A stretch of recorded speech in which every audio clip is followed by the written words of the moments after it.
Tonight, we're turning up the charm and throwing our cosmic wink because even the ethers love to be seduced on LOL.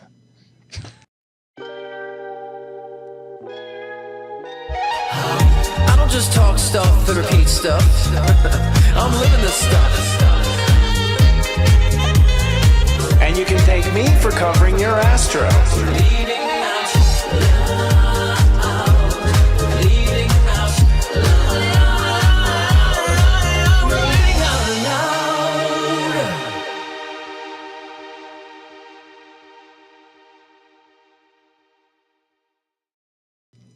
Welcome to Leading Out Loud, the shift show serving spiritual realness with a sassy twist.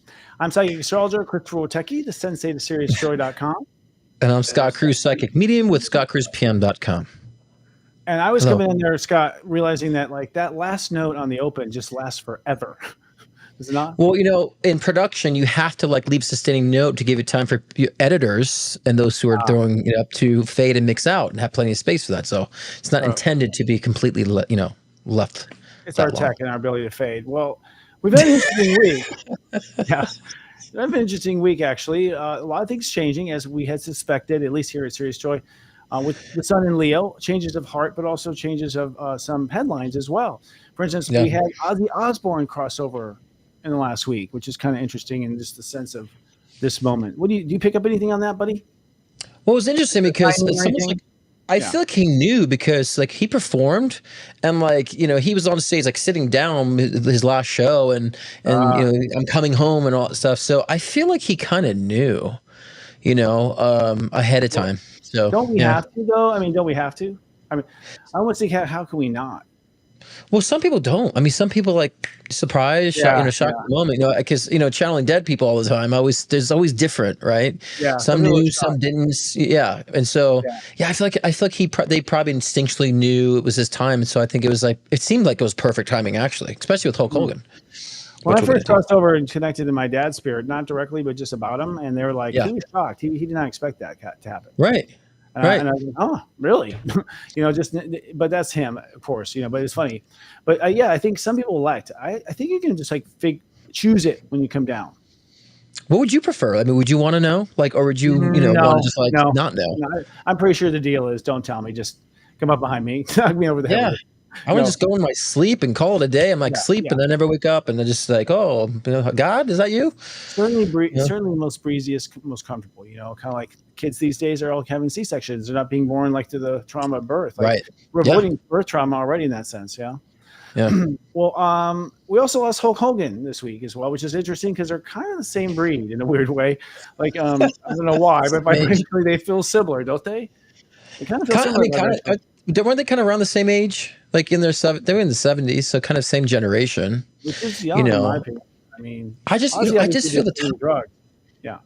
Yeah, I just feel like Hulk Hogan too on the steroids, and whatever he was taking, could have like really impacted his body, his health, and his heart, But I just feel the timing so weird, Well, really, I don't, because that's the thing. It's the Sun in Leo, so like this time of year, the Sun's in Leo. It's like you're seeing if your heart's in it. Like that's the whole thing. That's the whole thing in trans. Is like, is my heart really in this anymore? Like, I don't know. It's like when we get lost and we sway.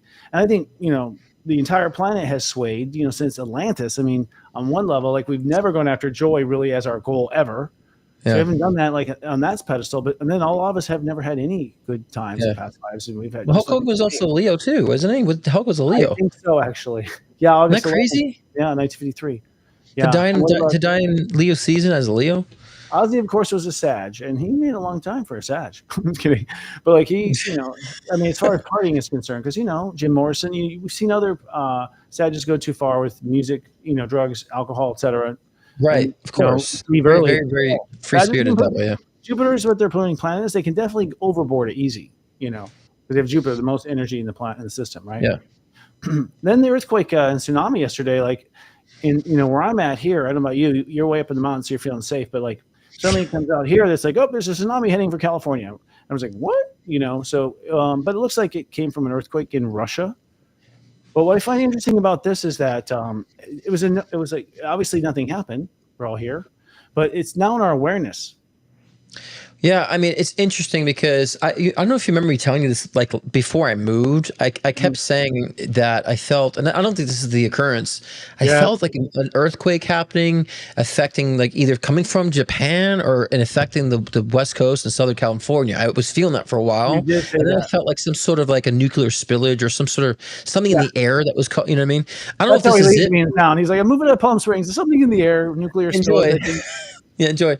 So, and oddly enough, I was telling someone about this, and they had a psychic that they talked to in like Europe, and they had said the same exact thing. So, you said before the show that you thought this kind of like fire shots or just kind of like a warning signal, you know, about this. Not that the earthquake in itself was fake, but just the media attention on that. I think a lot of and preparing for tsunamis and all that stuff affecting the West Coast and all that. I think that was thrown in as a kind of as a warning. I feel for some. Well, either Mother Earth or the deep state, one of the two. Like one of the two One or the other. is sending. Yeah, it could be Mother Earth. I mean, a lot of people said. I mean, all the way back to the Mayans, like the Mother Earth was going to have a moment here. Like other prophecies say this is a moment where Mother Earth kind of goes through a transformation herself. If that woman is pregnant, okay, with the new Earth, and she's being told to go higher frequency, I think we're all in for a lot of trouble. I'm just saying, like, well, the Earth has been constipated for a while too, and so that's just but that could be a warning. Like Mother Earth's got gas. Like, watch out, Mother Earth's got gas. We are careful. Treat her kind, right? Yeah, and be nice. Well, she might have to go through some changes, or we've been messing with the Earth. The first thing that came to my mind was like, okay, who set off a nuke down underground? Like I went straight to worst case scenario Bond movie.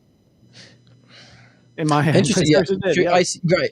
But when you're saying that too, I was also thinking, reminded me that they were spreading videos of how there could be a big, tornado erupting underwater in Hawaii too. That can cause issues if it erupts underwater. And people are saying, "Oh, that happens all the time. It happened many times. It didn't do anything." And so it's almost like they were putting that in people's consciousness before this too. Well, that's what I'm saying. It is in our conscious. Like I'm saying, either Mother Earth is putting our conscious, like, okay, kids, mom's a little, upset or things are going to change. Well, of course, it's man who's messing with Mother Earth. I think, and this might just be a natural cycle that Mother Earth goes always through. We don't have enough math. We don't have enough science going back to count the days and see the weather. So. Yeah. Well, anyways, my hair's rose. I mean, like when the news alert came out, like something mom was like, don't like that. And it felt sort of like, are the games beginning? I didn't know, that kind of thing too. Games either in the change, But we also have to understand too, because all the shit that we're going through right now, that the Earth in Mother Nature and the Matrix is responding to everybody's emotions and anxiety too. I also feel that because of our collective consciousness and the state of beings that we are, that we can erupt things in nature too because of our energy. I think that we have the power to manipulate this matrix that way. So there calls to be parts of that as well, So I think it's a collaborative event. Mother Nature, the deep state, us. We're all collaborating on it.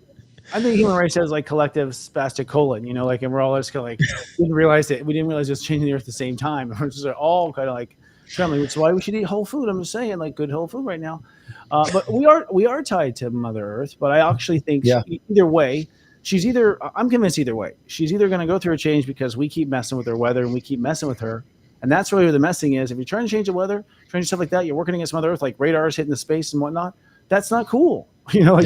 That's actually what Atlantis was doing. They did the same shit. They were like trying to tap into Mother Earth as a global thing, and basically made her a weapon against herself. The story goes with crystal energy, and that was, that's the legend. But it's kind of similar parallels. But I think that's part of it too. Like whether it's real or not, you have an Atlantis generation who's incarnated right now. They all have to be reminded of the whole thing, anyways. Like it's time to. We're all participating in it either way. Well, we have to release it. We have to get to it. We have to release it. So these little scares might do it. But today, actually, we're going to talk about how we can seduce the ethers. But first, let's talk about the state of the seduction world. Okay, this is a game we've been given. This game is a sizzle or a fizzle. What sizzles and what fizzles out is a fad. So a fizzle is a fad. Okay, we've done this once before. So the question to you, brother, is like using your magic powers. Is this fizzles or smizzles? I always do this. I can't get it right. Sizzles or fizzles? Yeah, exactly. Sizzles or a fizzle? Okay. Is it a sizzle or is it a fizzle? Okay, here it is. Oh, this is nice. Okay. Is it going to sizzle or fizzle? The idea of using astrology in a pickup line. Well, I only say fizzle because it's going to evolve into something more, right? So before it was like, what's your main sign? Now people are like, oh, what's your rising and moon? So it's like, okay, so now we're going to start looking at things grander. So I think it'll evolve. So I'll say sizzle fizzle. It'll sizzle fizzle. That was a Libra answer, both sides. Okay. It's hard because it will fizzle, but it will sizzle into something more than how it's already been evolving with astrology. It can sizzle on a griddle into anything you want, but you're saying sizzles. Okay, I agree. It sizzles. Like people start saying what's in their first house. Like, guess what? I have Saturn in my such and such house. They'll use that instead. Instead of their sign. So it'll evolve. I'll tell you what fizzles is the idea of pickup lines. I don't know where that phrase is like soul's my mother. You know what I mean? Like that phrase right there. That's fizzled a long time ago. People still do it though, but people are still doing it. Now it's like sup, YUD. You know what I mean? Like that's basically a pickup line now. T or B. What about porn? Porn. That's been around since it's always gonna it's gonna sizzle because it's always gonna now virtual reality will come out. There'll be porn on virtual reality, so there's always gonna be some facet of that. But in 5D Earth though, everyone would just be naked and that wouldn't be pornographic. We'll just be free energy. Yeah. No restriction of the body. So I think it'll remain. It'll sizzle for a while. I think it's going to be crazy sizzle. It always reinvents itself. And I think what's the site where you can like be your own porn star? I can't remember now. I don't even know that. Oh, you mean OnlyFans? Yes, OnlyFans. Thanks. See, that's how dated I am. OnlyFans, like that's happening. The Zoom rooms are crazy to me. Like, Americans are getting these Zoom. Yeah, Americans are getting on Zoom room conferences and they're just like, worldwide people and just being on camera naked with each other. Yeah. I never heard of the Zoom room thing. That's new to me. I just let it out then. It's out. It's happening. Wow. Yeah. How many have you been in? I peeked in. I peeked in. I swear I just peeked in. No, I mean, I looked. It was interesting, but it's like, but I wouldn't go in. We'll tell you this after a commercial. It's a good vote. We'll talk about it in the Zoom room. Yeah, you could do a Telegram too. And what about the dating apps? Are the dating apps going to be sizzle or fizzle? No, I think they're going to sizzle and be more. Because again, how I see things is that everything's being this like invisible computer screen in our living rooms, and everything's kind of touched to order. So the issue I find is that the dating sites will be you're ordering your own AI companion. Exactly. I mean, that's going to be trippy anyways, to have like an AI companion helping you find the best AI companion. You know what I mean? Like somebody seriously, look, and a lot of us here are not going to do that stuff, or we're not going to participate in that, but that will be an option for those in the dating world. I'll be interested. I'm curious. I mean, AI's they have it now. I have it now. They have like AI boyfriend girlfriend apps. Or did we befriend them and start to get to know them? And you could talk to them, they talk back to you. It's like ChatGPT, but it's like where that's going in the dating world. Yeah, you push to order your own AI girlfriend, boyfriend, robot. I don't think I can do that though myself. But not a relationship with that. No. What about dating for someone's potential, not as they are now? Oh, I gotcha. That's very Libra too. It's like, hold on. Why do you think you and I are in business? Because all the people we talk to are dating because someone's potential and it's not there, right? So I mean, like you're saying, half our clientele is about that. It's true. Yeah, they did. Because they have potential, but they're not getting their potential. So that there are a lot of people doing that now. So I actually think it's going to change. People are like, okay, I'll take you for what you are. All right, I got a job to go. All right, I'm in deport. Like, so I think people just understand where we're at and just go with it. Don't you find that's a whole episode right there? Because don't you find that people are becoming more open and more accepting of who they are now versus say 10 years ago? 100%, yeah. And I feel like actually, if anything, no one's even getting together anymore. Like it's like a polyamorous, like kind of Seinfeld meets Total Freedom. Like it's interesting. I mean, but people are just it's funny. The people I meet are okay that they haven't found the right people, but they're also going to just stay with whatever people they want until that happens. So like, there's this interesting, like, who knows where it's going kind of energy. But I think we're redefining ourselves. That's the whole point. Like we're taking control of our own awareness and our sexuality and our gender. Like we're taking full control now of the ride. Like we're going to handle this, step aside authorities. We want to define all this stuff, which is the age of Aquarius. So I think it's gonna be interesting to watch dating period and where it goes, like human romance going in the future.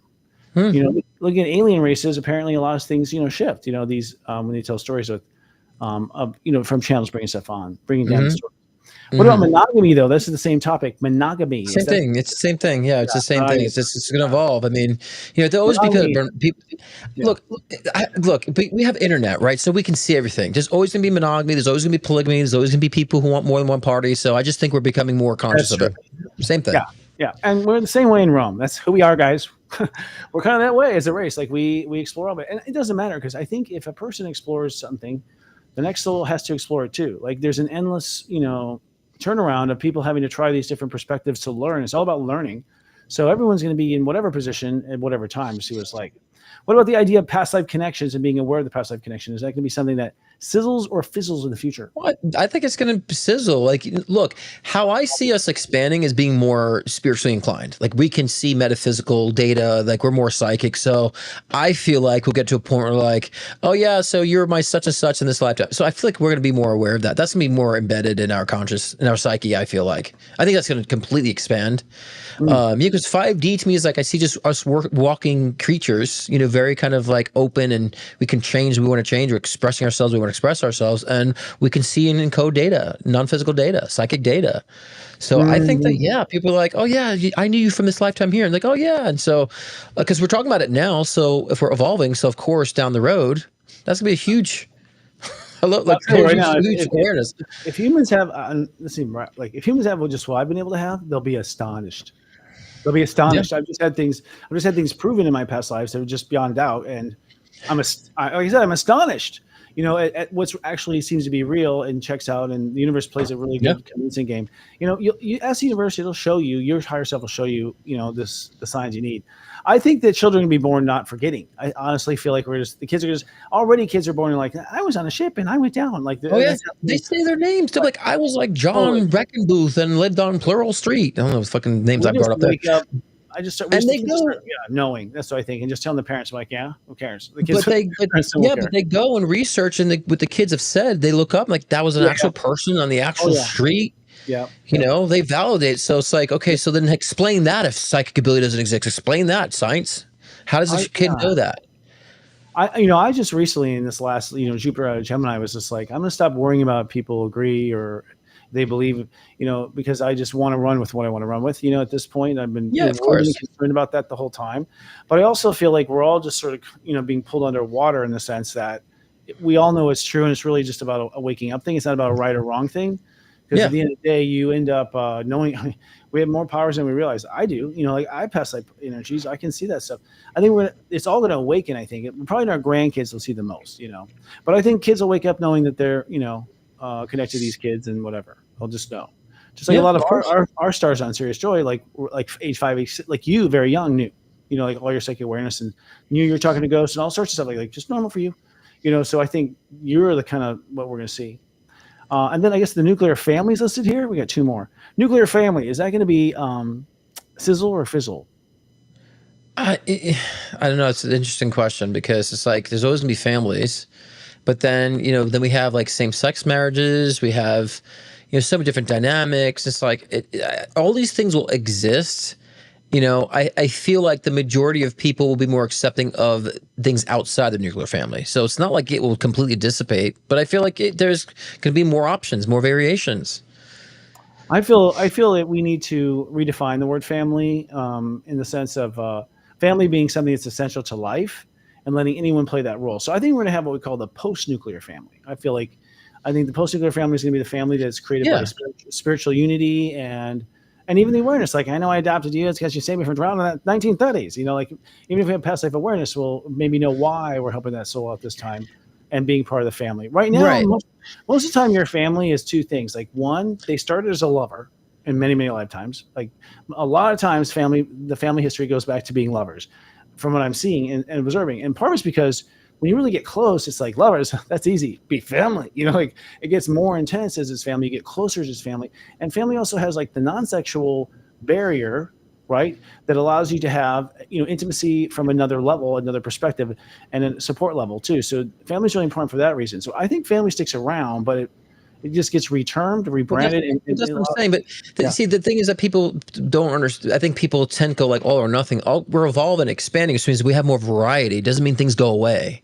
Correct. So, I agree. so it means the nuclear family will still be, but then we'll have all these different variations of families too. That's the beauty of the bigger picture of evolution. So, the nuclear family has just been like one modality for such a long time. It's like, no, there's other modalities. And I agree. Yeah. Redefining what family means and what the structure of that means, not these, biblical standards. I think that's I agree. Those standards are gone. Okay, nanoships, which are quick, meaningful flings. If you don't know what a nanoship is, I guess it's like, never heard that before. On a car ride. I mean, how nano does it get? What a nanoship? That's what they're called. But like this, quick, meaningful flings. I love the meaningful part of that. Look. That will always be too. And I think that, there's a level of seduction in that, right? Because sometimes in life to get the seduction energy, you got to have a quick, meaningful fling. And sometimes as a part of your life, you don't need any type of huge companionships. Like I just need a little bit of a quick, meaningful fling that I can connect with, express passion on, and go along, have a little bit that boost in my life so I can focus on other things. So I think those quick, meaningful flings could actually be a way of seducing the ethers to get yourself in the proper energy state, right? Of love, passion. If there's a conspiracy in the company of heaven, it's that sex is used to bring together lessons. So it's like if you actually roll back your your statistics, you're like the highest attraction was the craziest. Like as far as what you had to face and on the lessons you had to learn. So it's like it's tied to us learning. I think it's like we get attracted to where the lesson is. That's like It always changes. It always surprises me what the lesson is and how it came a different way. But but that's not all of it though. I think humans also we're in heaven. We don't get to do this, any other place. Like in a way, people talk about, you're talking about talking to AI as a girlfriend or whatever. We are literally in heaven right now, pretending to be down here, I think, and trying to have sex and all these things. I think it's new for our spirits. So we're not to begin with. Yeah. But, but I think a lot of people like, waiting and all that stuff and, and saying like, if I just focus on my Kundalini energy, right. And then somehow we can convert that into something, right. Use sexual energy into something, but it doesn't mean we also have to deprive ourselves of it either. And, sometimes just having a little bit boost of a sexual experience could actually really drive force, creativity, a lot of other aspects. So I actually, if and we have to go to commercial after this, but I feel that we have to have more sex, especially if we're going to a creative period. It's like it's the physical. We've actually slowed down. We're not having. It's like we're not. I think part of the problem with the Earth is it has stopped, or is not what it was, or it was not as intimate as it was, and so it's affected us. And it's part of our creativity. It's the foundation of creativity, whether you're going to have a spawn or not. What's interesting though? Like I see that has declined, like the human interaction, the flirtation. But I feel people are very horny on like pornography, like we said before, and all like the superficial aesthetics of things. Who are very horny about and obsessed looking at. But the engagement level has dropped within people, I find. It seems like it's become more cerebral in people I see. Like the sexual is all in their mind. I don't ever feel like it's been in their body or that they've been, or they're not expressing it, or they were, they had an emotional shift from it, like. Which I saw with my mom, her baby, and my dad. I mean, even when they went off dating after the divorce, like I saw like a healthy sex life, both of them. It's like the baby boomers had no problem, like hopping in the bed, and no problem walking away from it. It was interesting in that sense too, like made Pluto and Leo learning boundaries around the heart. But this generation is very like standoffish, like check with an app first, all sorts of trading, like all sorts of this like digital exchange. Before there's even, in person, So why though? Different thing. Do you know why? Because sex isn't a mystery anymore. That's why it's not a mystery anymore. It's all out there now. Like back in times before internet, like it was a mystery. It was something to, to fantasize about. It wasn't always all in your face. Like now it's all over in your face. They have it everywhere. So it's kind of like what next, which might be a good positive change for our species and consciousness that they're focused on something more than just physicality. So we didn't mean to stop, but I think it's commercial break, and the topic is Seducing the Ethers is our topic, but I guess our sponsor is that's why we're talking about sex. Right? Yeah, that's your one. You're up, bud.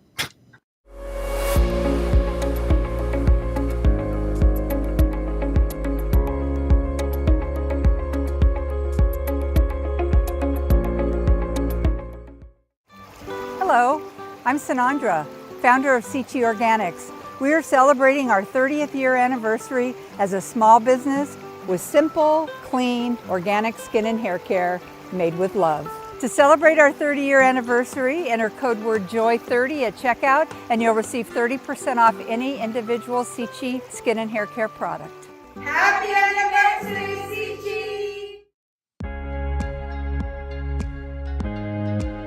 season of self-love is just around the corner.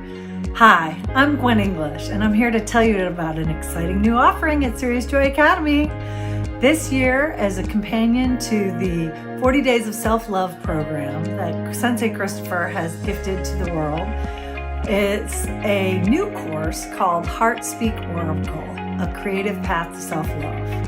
In this course, we will use collage as a way to connect to your heart and get messages from your subconscious, your higher self, and the unseen world about what your heart is wanting to heal and express in each step awareness. I am so excited. Self-love is around the corner. Swing by Serious Joy Academy and find out more. Live, love, be.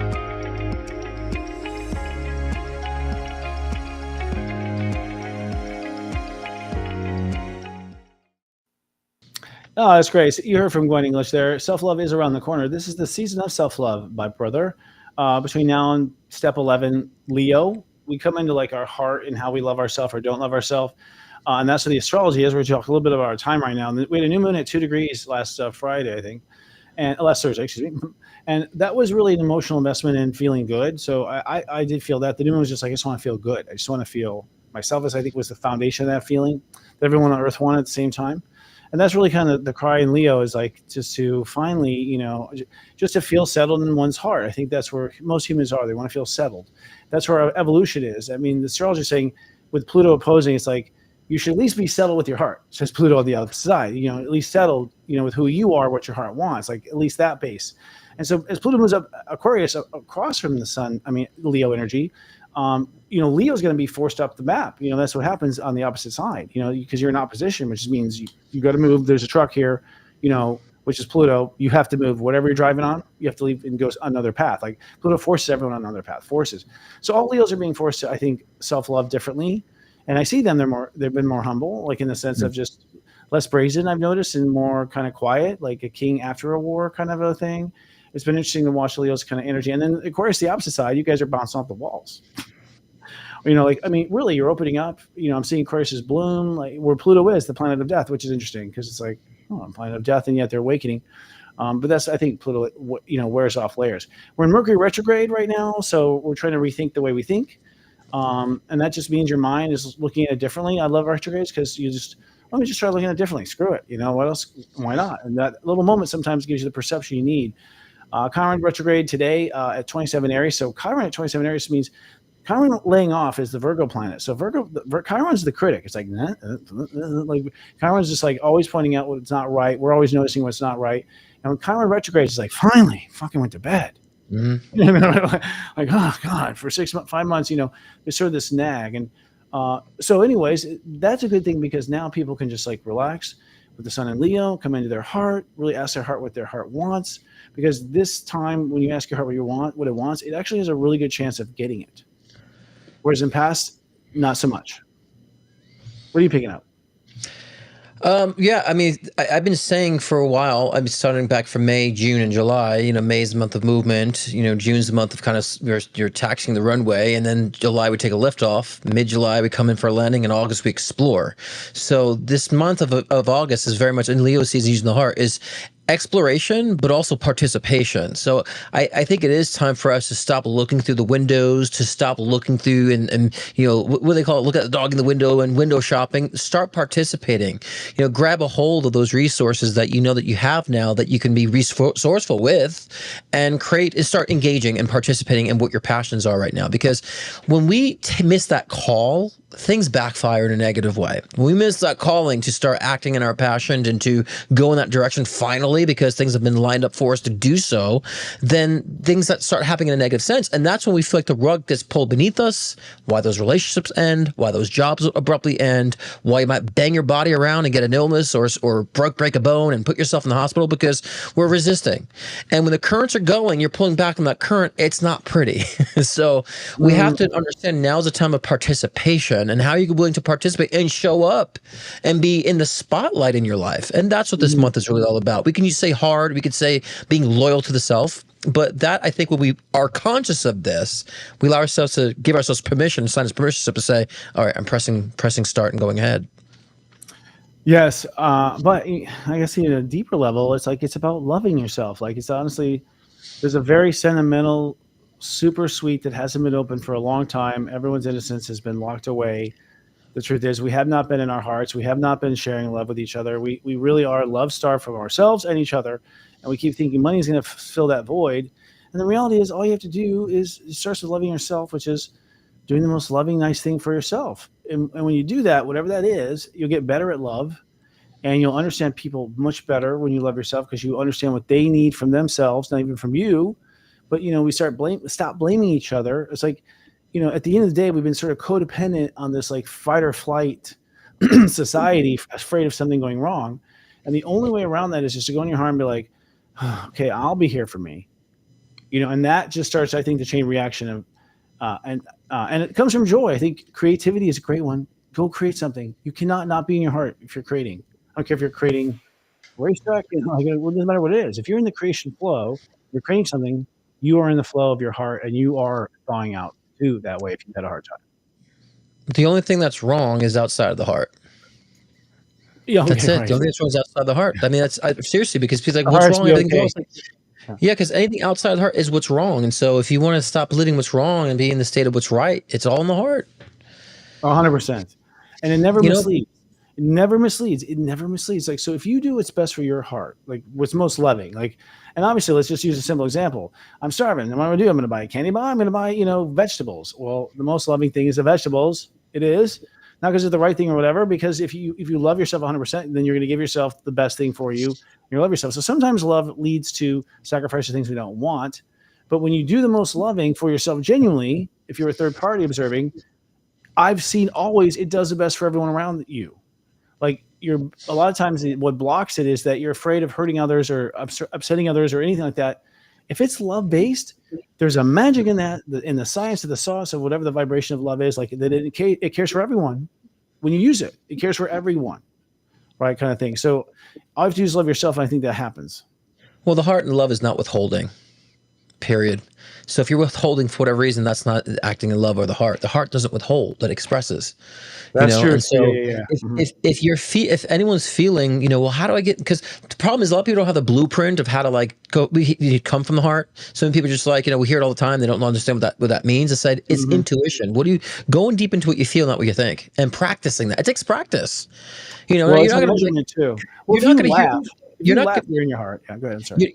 You're not going to hear the heart like right away. It's not going to happen. So if you're not used to it, you're going to have to practice that. Meditation helps, certain forms of meditation, following intuition, understand this is what I think, this is what I feel, writing it down, journaling. There's so many ways of tools that we always mention that get people to give a blueprint of how to understand how to, connect and listen to the heart and follow the heart. Now I sound like the band Heart. Listen to you. Was that Heart? Was that Heart? The key song. I don't know, but that was good. Well, incidentally, I think listening to the heart is very difficult. I think if you have emotional trauma, it's very hard to get through that trauma. The heart hides as a safety precaution from itself, and so it pulls back and withdraws from situations. So it's like somewhere in the back seat when you're trying to drive energetically. So there's a whole, I think, reconstruction of the heart where it has to be brought forward in a safe, loving way. But honestly, if you laugh, you're in your heart. Like there's some things that are guaranteed in your heart. If you wish, you're in your heart. You can't wish in your mind. You can wish in your heart. So these are little tricks I think that get you right in. And I think people need daily practice. I mean, at SeriousJoy.com, we're like, okay, today, what's your heart wishing for today? Why? Just posing the questions, the client will answer. And that's what needed to happen. Your soul needed to check in with you on that day about your heart. So if you check in with your heart on a daily basis, you will come into it robustly.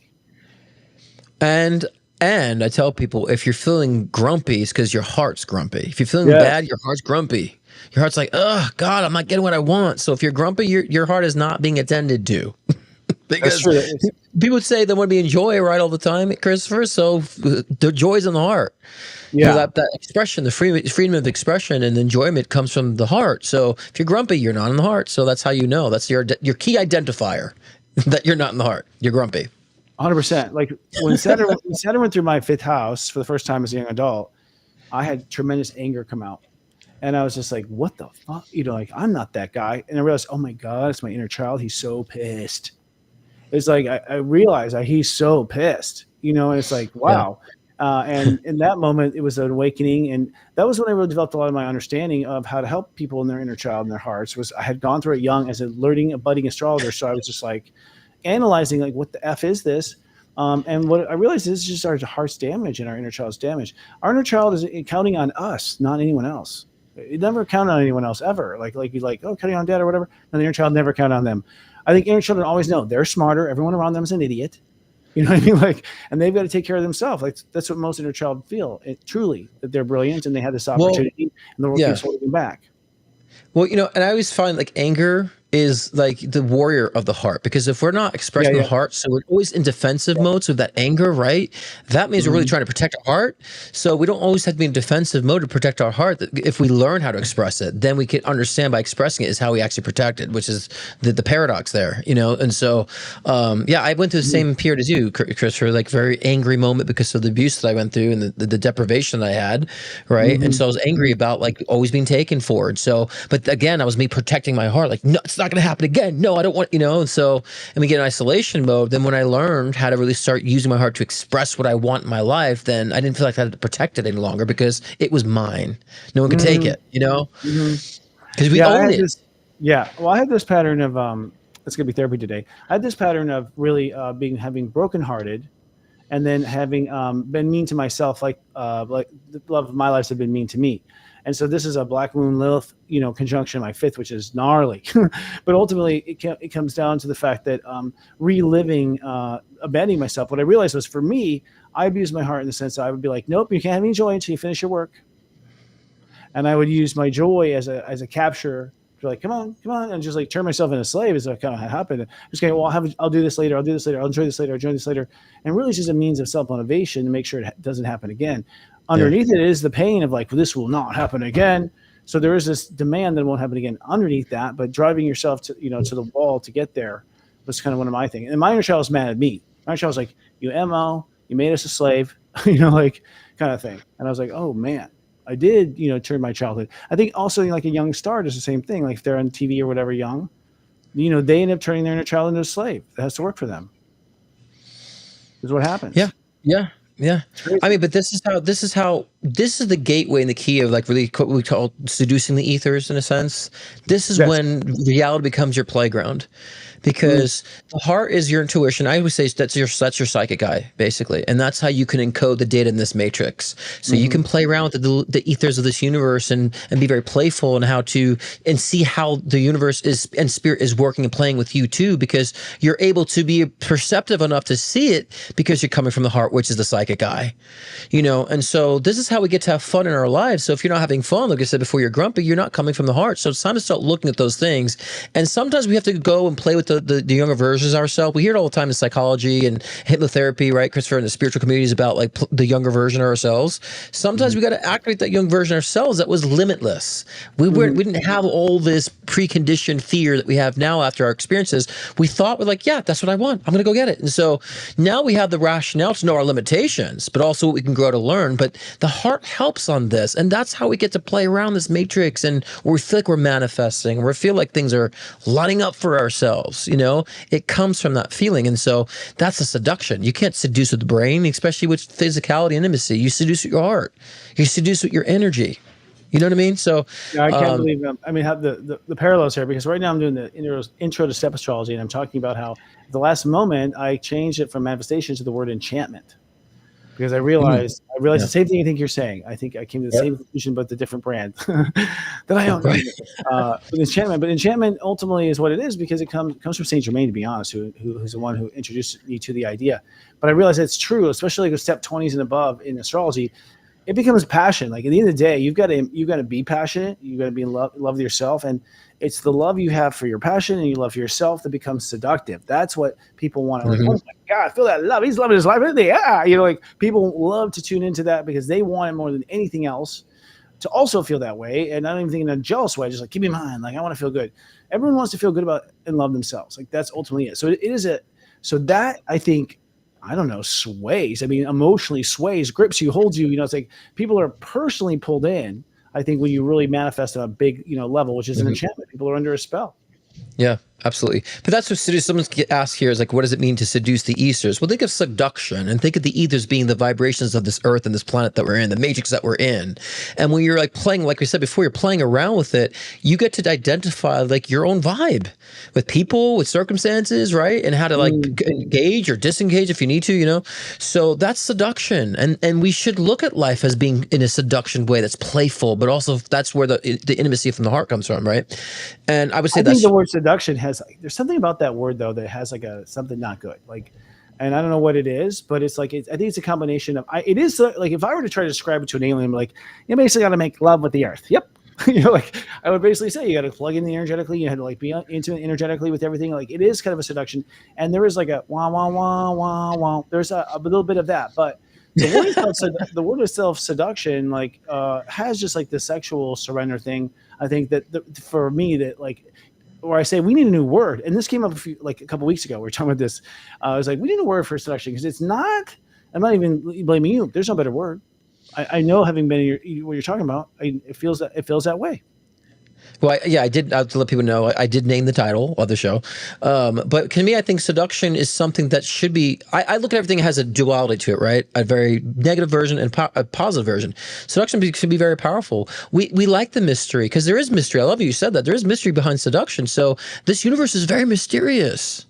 And so in going with seduction, it's almost accepting the mystery of playing around in our the universe and playing with the energy. So we should accept the mystery behind this. I want all the time, as you know, Christopher, when they come to psychics, they have to know every step of the way. And I'm like, not every step that we take is written in the stars. So sometimes we need that little bit of enjoying that mystery. And so that's why I like the term seduction, because we need to be embracing more of that mystery, you know, and the unknown in a sense, you know. And so, but some people need a blueprint, and I'm talking about that tomorrow on my live show about, you know, what are the blueprints for August. And so as I do every Thursday of my live show at the Cruisyverse. So tomorrow I'm talking about your August blueprints for all signs. So if you want to know what you have to do for August, tune in tomorrow, as well as every Thursday at 6 p.m. Pacific time, 9 p.m. Eastern Standard Time. And I also be doing live one-on-one readings there as well. And if you don't want to come onto the show, you can book a session with me at scottcruzepm.com one-on-one. So hopefully. Scott Cruz is popularly known for his life-changing one-on-one readings to also guide in your soul ascension journey. With life readings, get insight into... Oh, did that just end? Are you there? Are you laughing? Okay. All right. Lost it. Well, that's happening. Mercury's retrograde, so that stuff's happening all the time right now. It's all good. ScottCruzepm.com. You don't need to run the commercial. So yeah, you can check me out or just come to my live show. That's the universe like off, like, come on. It's time we change this act. Well, you know, as far as seducing the ethers, I think it's a seductive word or whatever.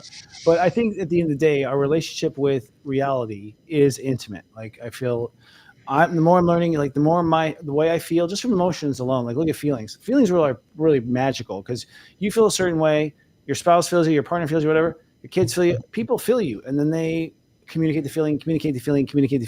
We're going to do a headline today about how there's a new mesh network with Jack Dorsey that he's launching, a Bluetooth mesh network where like the phone is like, you know, can talk to phones around it only. And then there's technology that will leap beyond that apparently. But really I thought to myself, emotions are a mesh network. Like we feel, we sense, even animals like what, you know, feel and sense fear. And I don't think we tapped into it. What are you laughing at now? That was a good chime in. That was good. I like you threw it in there. Good correlation with the mesh and the emotions. I'm like, yeah, we skipped that one, but you brought it back in. That was good. Yeah. I totally agree with that. It's a complete mesh. That's a web of this matrix, right? And seducing is really kind of it's again another term for co-creating with the universe, right? Yeah. Well, there is an intimacy there because, first of all, this is a hall of mirrors of yourself, right? So, from understanding about reality and what we're in, the creation is always creating on the fly, creating these, experiences in your life, stories in your life, arcs in your life, opportunities in your life, introductions to other people in your life. It seems to all be based on one thing, for you to experience the lesson of understanding who you are. And so from what I understand, we put ourselves in this thing and we go, I want to understand who I am. And you're like watching a mini version of yourself and go through this and learn from it and learn from what you did. Because it's weird. It's like it's your energy put into this system that can, and then we can experience it as well. ultimately. So I think we're getting to the point now where we're becoming aware of the fact that we can do this. And so will we now in our hearts, this is where it comes down to. When you follow your heart and you follow what your heart enjoys, it's infectious. It creates a chain reaction. People all want their heart too. And so just by following what your heart wants, you're changing the world.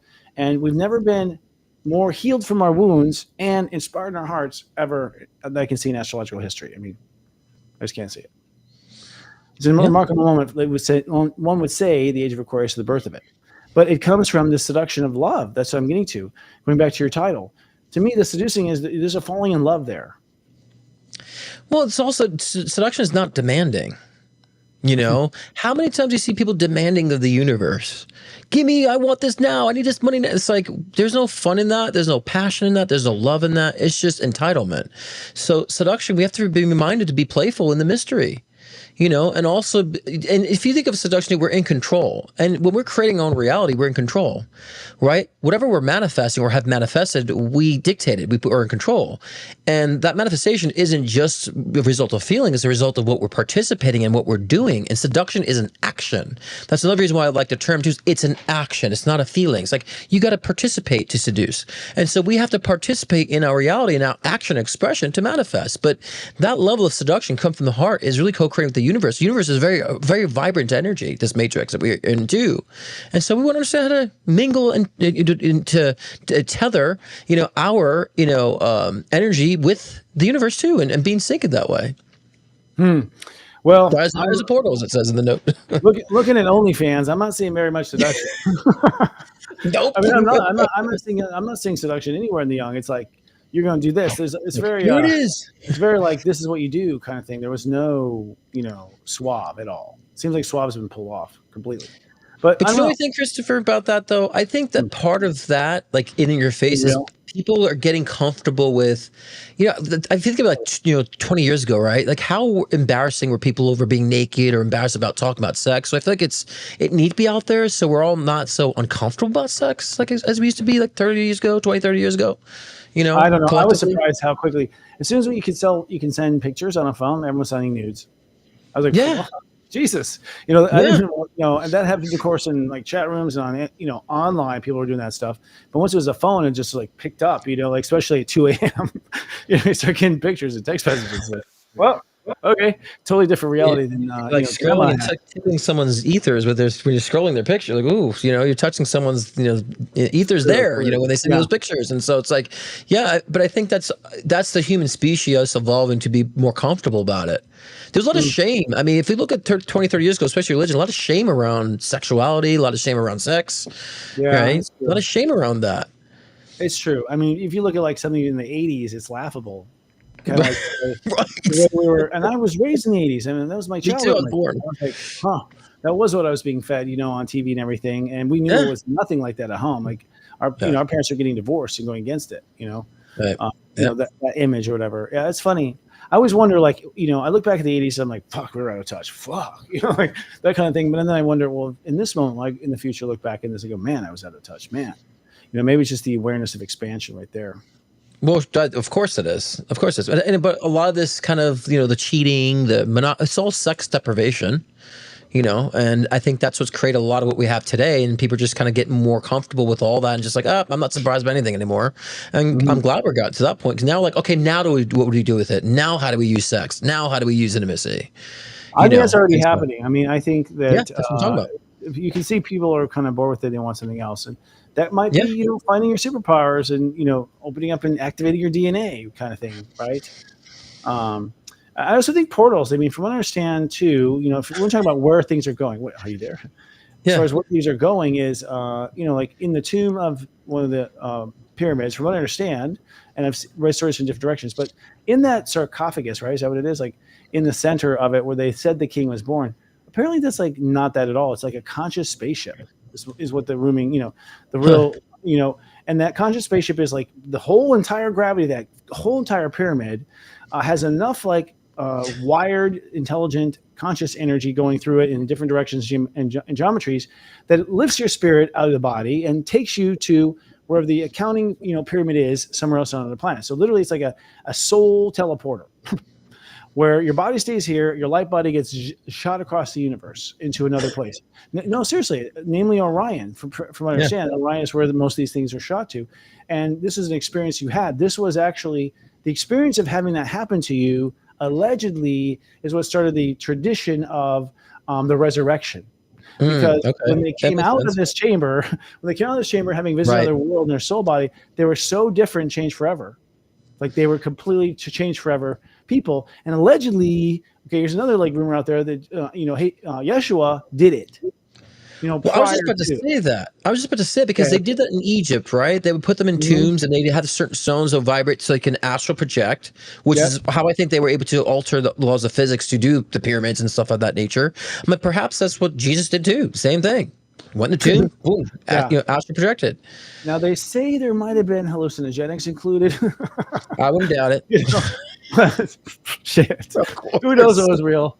I don't know. Only your soul knows what's real, but you definitely, that would be surreal. But you're alone in that damn thing. They leave you alone. They leave you alone in the center of that damn thing, and they leave, and you're left there alone in the dark, complete dark, and you go through this we know that if you go, sense deprivation will cause to go through all kinds of hallucinogenic things, right? But anyways, interesting. Ancient artwork always has like some disc in the sky and mushrooms on the floor. Like there's always that's where they came from, actually. Exactly. I'm sure that's where they came from. Mushrooms grow like crazy, right? They grow everywhere. I'm sure this alien's just like, okay, they're always interesting. Yeah. Right. So, and before that technology, they were drawing like discs in the sky and the mushrooms on the floor. So obviously there's a connection there somehow. They use those magic potions, to alter consciousness. But, again, if we understand the tools that the earth gave us and how to utilize them that we're doing now with shrooms and ayahuasca and DMT, all this stuff, we can reach different levels too. We want to, if we do it, of course, safely. That's another thing that's happening right now. Is the DMT thing. Like it's really like people are really on this particular substance, and there's variations of it too. But I'm amazed at how much I hear about it. I've never seen that happen. In my life, I grew up under pot. It was already huge. Like there's a lot of new drugs coming out. People don't know. Like they become semi known, right? But the thing about DMT is it opens up it's supposed to be it's the chemical you have your brain shoot when it's about to die, which is kind of weird. Yes, when you're incarnating and being born, like releases DMT, and also when you die, it releases DMT, so you have a more of like euphoric experience.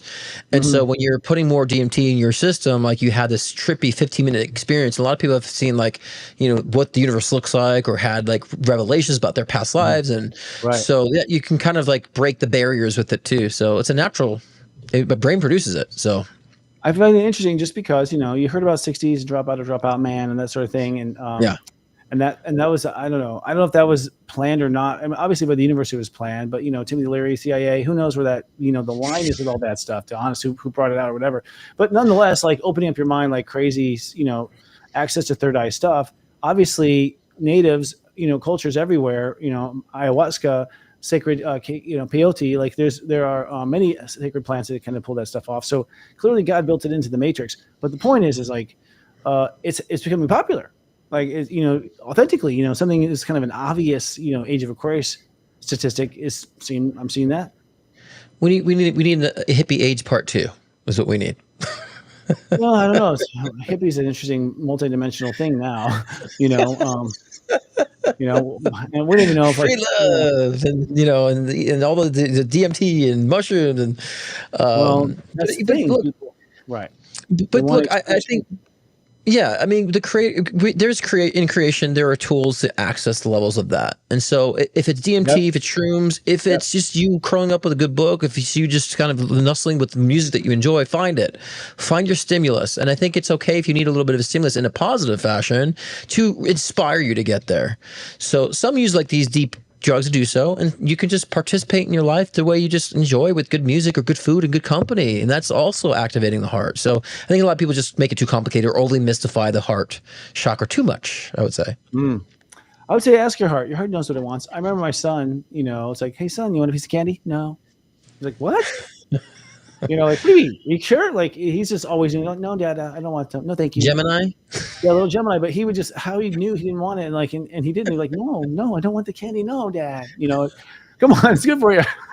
Pushing candy at my son, but no, seriously, it was just so impressive to me that he knows his heart really well. And I think I'm a good vibration. Like I can bring, what I was able to bring through is a really pure soul. Like my son's very pure and sweet and, not so much damage. He's been like past like Buddhist camps, like Buddhist organizations, like this is what he's doing.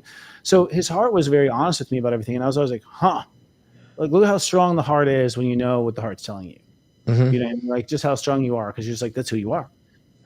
Well, it's important that we have that to get discerned about what's going on with our current world, to save the world right now. And I think a lot of people are not buying shit because they're listening to their heart now, so that they're seeing through, the puppet show and the dog and pony show. So I think that we needed this time even with our political sphere in order to get us to be more focused on our heart. We need to be duped in order to understand, like, I need to feel now, right? So I think there's good change ahead, even amongst the chaos. I'll tell you, the irony here, and this I really truly believe, I'll say it publicly right now, I think that what did it was COVID. Of course. And here's the irony. It's like, and if that was, in fact, anything other than random from nature, if there was any intent behind, any person was behind that at all, like whatever, it's extremely dark. But the irony is it blows up. Because what it does is put people in their house where they start facing their problems and noticing their patterns, and they come in their hearts and they start to realize they're not happy. And it's like the awareness that happened as a result of it, which is why, I think that's how the two, shadow and light work together anyways. It's like, at the end of the day, this is a light world lent to a shadow, and so light will always, in that sense, prevail no matter what. And it's interesting to see that we're healing. I think COVID accelerated a lot of things for a lot of people in both ways. There's going to be people say, like, how can you say the blessing in disguise when people died? It's like, well, they accelerated whatever the energy was. And so it pushed people out of relationships they need to be out of. It pushed people out of locations they need to be out of. It pushed people out of jobs they didn't want to be in. And it pushed people who also the negative end of the spectrum who weren't taking care of their health. It pushed them into put them out of their misery. But the soul gets a reset too at the same time. We understand that. So I think I always said COVID was a blessing for a lot of people, in a lot of ways. And I've seen a lot of people got dumber because of COVID, and now I feel like they're getting smarter. So there's a huge decline in intellect after COVID. And then I feel like people are starting to wisen up more so because of it too. So it's an interesting paradigm that I've been watching the past 5 years. So interesting. I remember, back in 2012. I mean, I remember back in 2020, actually, frankly, when the planets are insane. Like Saturn was conjuncting Pluto and Capricorn, and that's basically like, that's like two gods fighting each other that usually work together. Like it was, it's the two forces that beating each other up, right? And astrologers like, what the fuck is this? Like we were all kind of like speculating what it would be. What is going to put a crack in the foundation of control? Because that's what it is. Like the Liberty Bell splitting, but this is like the Dark Bell splitting. Like something that split the bell, something that screwed it all up. And it turns out it was COVID. It came out 3 months later. I think the actual patient one was probably right around Saturn conjunct Pluto, and that I called it jackhammer. I called it jackhammer Tuesday or something. Jackhammer, because it's like a jackhammer coming down, boom, like creating cracks in the foundation. And sure enough, that's been the case. It's like everything is starting to reveal itself of anything prior to it, not even directly tied, but just like, oh, now that this building fell down, what's this? Kind of thing. Let the heart tell you the meaning of the things that are happening. Like, a lot of times we're pressed with these issues, we just want to run away from them. And like you were just saying, that if we let the heart tell us the meaning, we understand the purpose behind it, and then we take advantage of it. A lot of us took advantage of COVID. I did, and so because I understood the meaning of it, collectively. So I think if we allow our to be more heart-based in situations like that, we understand, like you were saying before, there's a reason for these to happen. There's a purpose to them, and we get to take advantage of it to our benefit. Some will, some won't. You know what I mean? Totally. And so, well, I feel like people also, which I've always believed, and we haven't been told, is that I'm most of the reason for my health. Most. Like my consciousness, my will, my food, my diet, I am the reason why I'm anything, and what I allow to put in my body, and all that, it's all us. And even then, it's like with all the poisons and toxins and all the foods that we have in America, Americans are still going. Like it ain't stopping us; it's just slowing us down. Because we're so intent on those types of lives. But ultimately, I think part of it was that to learn is like, hey, maybe you can heal yourself. Maybe you can heal yourself. Like, what about that idea? What about the idea that you are actually the one controlling that, deciding that, the one who's behind it? Is that so bad? How could we not? Yeah, how could we not? Yeah. Yeah. And so I was saying, like, how can we not be? I was saying, like, how can we not be the ones? responsible for that. You know, how can you just say like, oh, this happened out of nowhere? Like, how have you been loving your body for however many decades you've been alive? You know, like, are you nurtured to love into it? We're not and taught people to are taught that. We're not taught to know nothing. I mean, we're taught to need products. We're taught to need products. That's what we're taught. You need this product. You need this product. That's what we're taught. I have clients that they don't really just understand. Really, they need someone to guide them. They don't understand how to put their mindset just eating healthy. They just don't they get lost. You know, conscious. You know, I would say psychologically about it. You know, so. But I think that we didn't have like home cooking. I mean, I had my mom cooking every day growing up. So it's like I had like this alternative anyways. And, you know, mama took her own opinion about what was good and healthy, you know, so if you didn't have that and you're just growing up like with, you know, toasted wheats, then you see no option. Yeah. But what I was going to say is like, we have to set the boundaries now, right? And understand what we need and what we don't need. Because that's the ultimate conclusion of, you know, when you're seducing the ethers, you have to understand your boundaries so you know what to play with. You know, that's not my sandbox over there. I'm not going to dive deep into that argument. That's not my sandbox there. I'm not going to try to fix those person's problems. And then you don't get wrapped up and over encumbered by all this other crap that's not actually engaging with your own reality and the universe around you. So setting the proper boundaries, I know it sounds cliche. We say it all the time, Christopher, about setting boundaries, but it really is understanding the parameters in your threshold. And so when you understand your threshold, I think that's a better terminology. Then you stop participating in things that drain you, stop participating in things that don't come from the heart, and then you're left to only deal with your heart. So I think that's the best way that we kind of can finalize, you know, that essence of the heart. It's super simple. If your heart ain't in it, don't do it. Like, that's right. If you don't, no, honestly, it sounds ludicrous to anyone else, but you have to just see how it works when you try it. Like, if you only just go after what your heart wants, you will find everything start to work out. It's crazy, but it's true. And you'll have to see it for yourself to believe it, you know, nonetheless. So that's the basic stage of Chris right there, brother. We just did it. It was a good deep show from A to Z, was it not? Yeah, sure. I'm supposed to say something here. So Ed to Zed. Yeah. Well, I guess this is it for this week, but next week what we're supposed to do is power, purpose, and portal energy. So, I was unaware of that. It was power, purpose, and portal energy. Okay. Say that 5 times fast, will you? Yep. I think it's with Lionsgate, which will be about a week from this Friday, 8/8. And actually, I did some research. I'll be prepared to talk about Lionsgate and the history of it and how it has evolved and what it means today. So I look forward to that next week. So, you know, if y'all. Me too. Yeah. All right. If you don't want to put up with the shift show, don't. Lead out loud. Lead out loud. I was like, who's going to close this? You or me? So are we doing our talking thing now or what? What are we doing here? Just dance? Are we happy? Yeah. I liked it. Although I got a couple of telepathic messages from you in the end. I couldn't quite catch it out. It was too much. It was STFU. Shut the fuck up. No, I'm kidding. By the bed, I felt it. I was like, hey, asshole. That's all I heard.